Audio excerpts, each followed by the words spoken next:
villages of Rwanda have been home to this week's Fantasy Getaway winner for the last 11 months. So we thought she could do with some full-on Queensland luxury.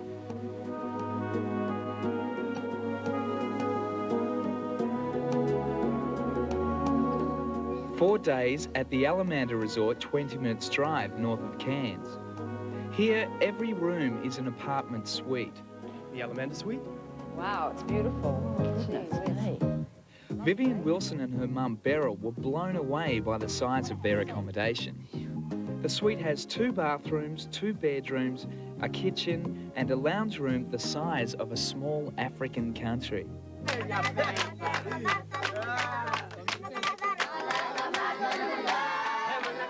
Vivien has been an aid worker in Africa for 11 years. She's nursed families through the civil war in Mozambique and worked in an orphanage in Rwanda. We had 250 children in the centre and 90 children have already found family. So it's just exciting. It may not be mum and dad because they were probably killed in the war, but we've found uncles, aunties, cousins or whatever. So it's just exciting to know that those children are coming back to their families. The work was pretty intense. You did a lot of things, not just nursing. I was even loading up trucks at times, and so you get pretty exhausted physically as well as mentally. Yeah. Right. And Beryl, how do you feel about your daughter running off to Africa to be an aid worker? Well, I'm used to it now, and I think she knows how to handle situations. Is this a sort of ideal holiday to come back to? It's very relaxing. I think I needed to relax. I was very tired after coming back from Rwanda. The Allamanda's pleasantly laid out with loads of tropical plants and some stylish architecture. This is another funny one. Local law limits the height of the buildings to below the surrounding coconut trees. This allows 3 floors, but beware, there are no lifts. The biggest pool at the resort has waiter service, and there are 3 pools altogether. Oh, wow, here comes the drinks. Gee, they look beautiful. And you're right next to a sandy beach. We've had bad luck with the weather so far. Not too good for water sports, unless you count walking in the rain. I hope it's fine tomorrow. The good news is the resort's on the mainland and not an isolated island, so you don't feel trapped with nothing much to do. The village of Palm Cove has shops, restaurants, a gym and tours departing to the reef and rainforest, so you should be able to find a wet weather distraction. I know one good one for you. Flattery will get you nowhere. Yeah, look at that. That's gorgeous. A pinhead. No, I don't think so. I feel like a bit of a dag with this one on. I think it's back to front, Vivien. Probably. You can always have dinner in town or at the Allamanda's upmarket restaurant, but you should try their special dining service. The rain stopped in time for a private dinner by the sea. And it'll be different work to what I've done over in Africa, of course, but I really love... Vivien begins work in a nursing home 2 days after she returns from this holiday. I think we had a good giggling time together, yeah. Yeah? Yeah, it's been fun. I enjoyed being with the film crew too. That was a bit of a laugh too. Oh, that's good. The Allamanda is in Palm Cove near Cairns in far north Queensland. Self-contained suites start at $90 a night per person twin share and include breakfast and transfers. You might want to avoid the wet season between late November and early May.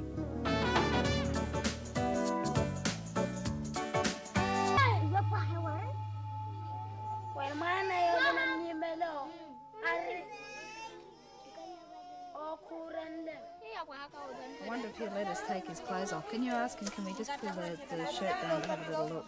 Podia just mzee Shamali, no? Beijas? I didn't answer. Yeah, let's have a little look. Quantos tempo aqui no programa? Já tem uma semana. Uma semana. He's been here 1 week, eh? And he was mais fraco antes? Sim, estava mais fraco em relação But you can still see it's still very thin. Yeah. It's got a big tummy too. Edema? He had edema first? No, just marasmus only. Oh, okay. Let's have a look if he's a bit anemic. Kaya no, bro. No, he's not, which is good. But it looks like he's had a bit of problem. His hair's not nice and curly like it should be. Oh, he's really thin there, poor little. Yes, very thin. Yeah. He might have a problem with the cold too by the looks. Yeah. Okay, we can tell him we can put his clothes back on. Muito obrigada. Okay.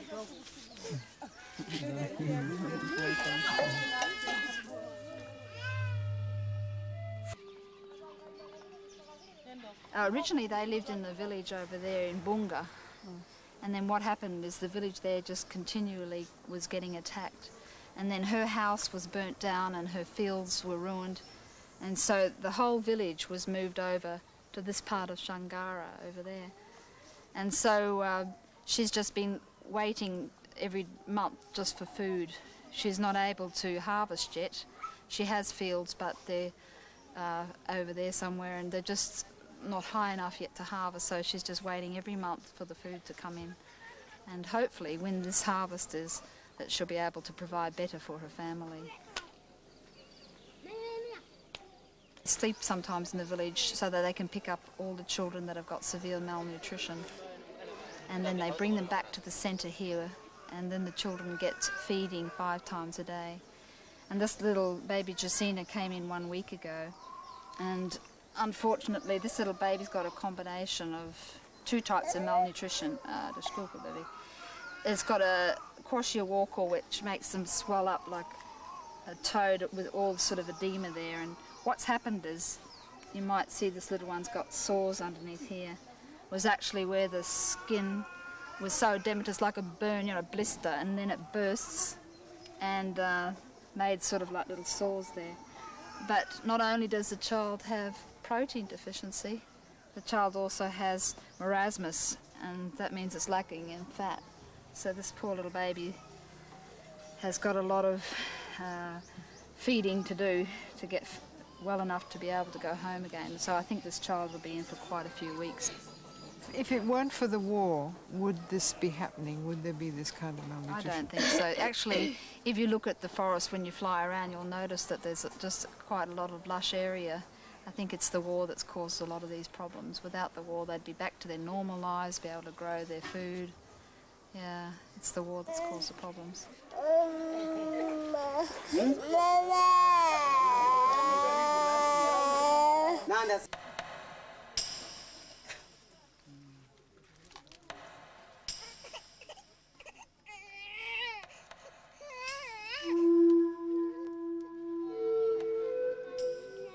Is this the one from the other day that we saw?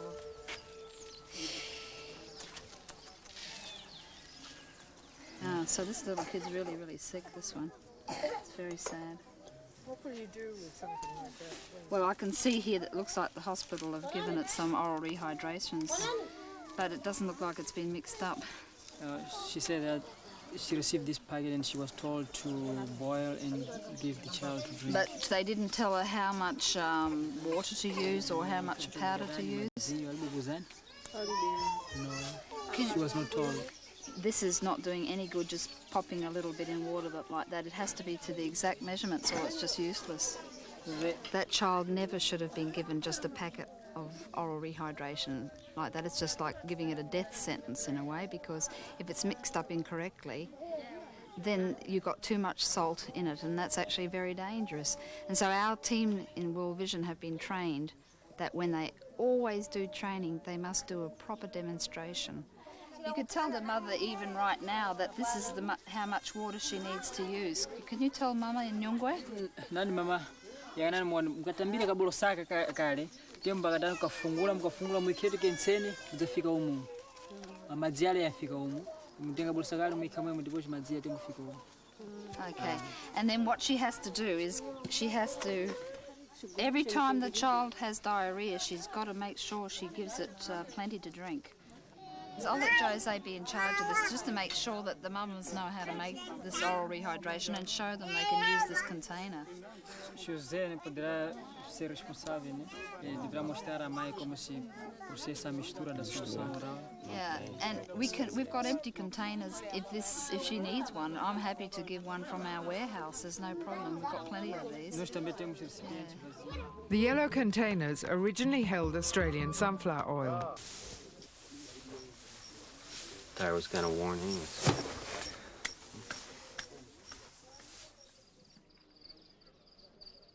Sometimes the people have to sleep outside because if they were to sleep inside and the bandits were attacked, and especially if they were to burn the roof, they would probably get burnt. So they actually sleep outside, so if there was an attack, they can easily run away. When I was sleeping here, and I remember I suddenly heard all this noise going just outside my caravan there. And I was brave enough and popped outside and had a look, and there was all these people just going down into the riverbank to hide.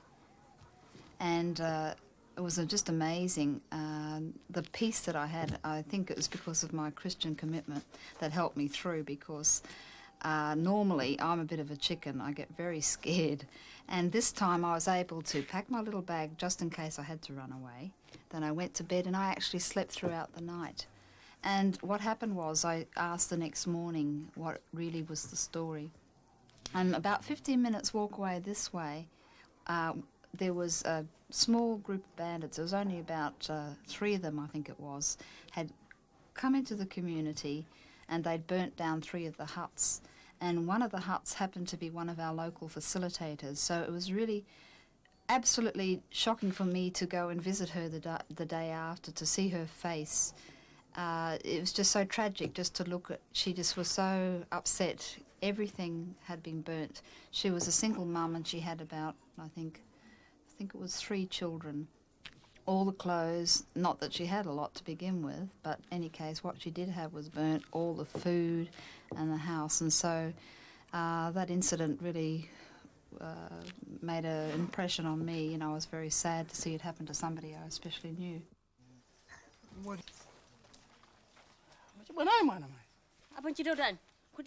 At the centre, the parents are told about vaccinations and given medicine. The baby gets better. We find that if they see something very good visually, they're going to remember it. In actual fact, they've done studies where they've shown that if you just hear it with your ears, you're going to remember 10%. If you see it with your eyes, you're going to remember 50%. If you actually do it, you're going to remember 90%. And that is so true. I've seen it time and time again, that if they're actually doing it, they're going to really practice what you've told them.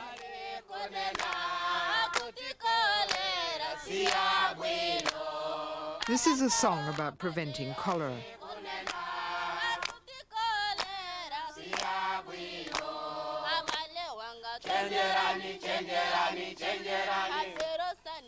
You must drink plenty of water,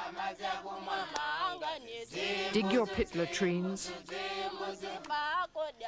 and wash your hands, because cholera can kill.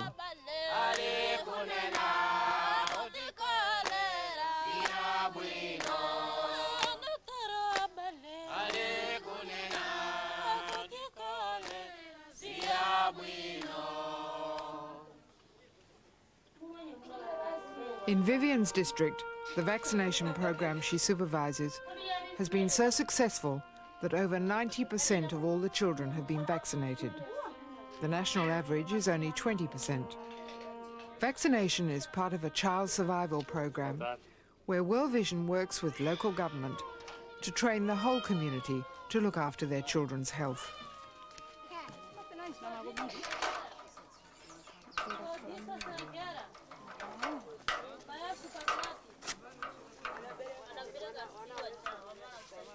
Okay, what we're doing here is once a month we try to come to the village here in Bunga because we want to weigh the mothers and be able to give them a monthly ration. And the idea is to try and hope that the baby, when the baby is born, is going to be above 2.5 kilograms. Because that's the most important time that a baby is growing, is inside in the mother's tummy. So it's very important she gets good nutrition then. So we're hoping to do this right now. But at the same time, she'll get a proper antenatal check and a vaccination as well. A lot of the mothers are underweight. Here they are, 9 months pregnant, and I weigh more than they do. This is the mum we saw the other day, wasn't it? Bon dia, mãe.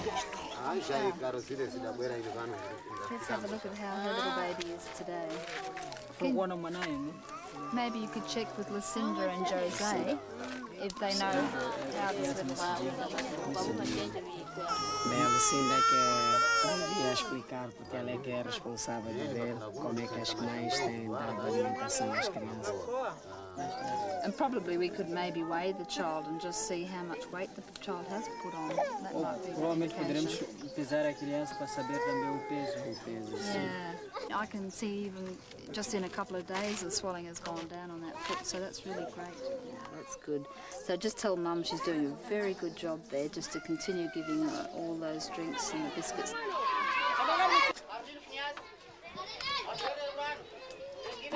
Once a month, all the children are weighed. And it's a food for work program. The kids have to go and collect the water and also the firewood, because they then use that here in the kitchens. The cooks don't have time to collect that.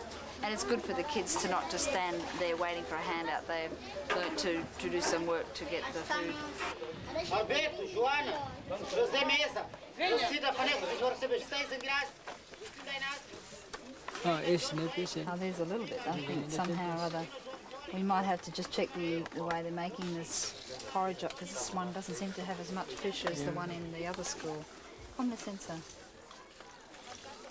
Yeah, you can check that if you could. Maybe how come this school seems to... Although he's got a few pieces, maybe it's like a lucky pot. Whoever happens to be at the bottom of the pot gets the most fish.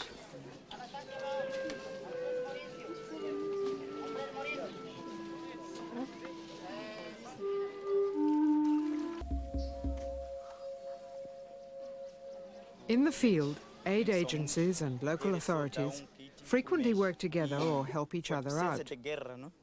Coluna assim não passa e passa 3 meses sem ver transporte, sem ver medicamento. E assim passamos muito mal. At this government health clinic, medicines are in short supply. Sem medicamentos. So he's supposed to get a kit once a month, but what's happening is the convoy is not working, so it's been 3 months. Is that what he's saying? Sometimes? Yeah, 3 months without receiving medicines. So he's really just got to use what he can.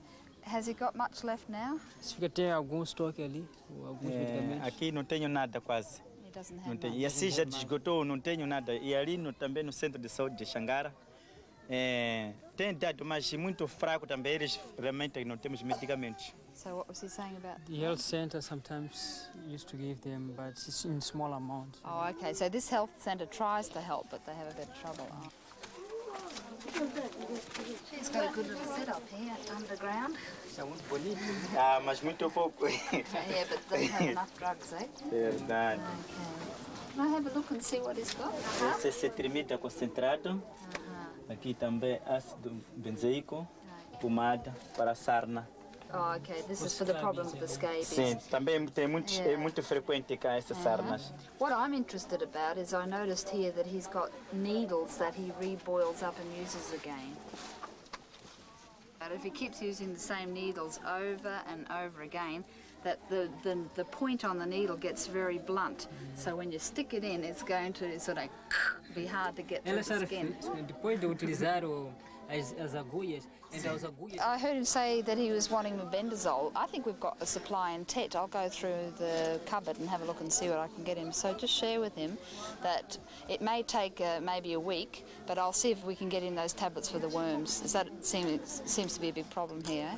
Ele teria acompanhado de que tem falta de mebendazole.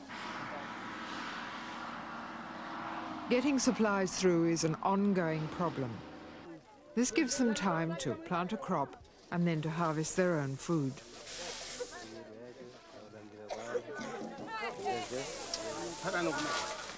That's the trouble. If it's not completely dry and it's stacked this way, then you've got real big trouble. Okay, it's still okay. That's great.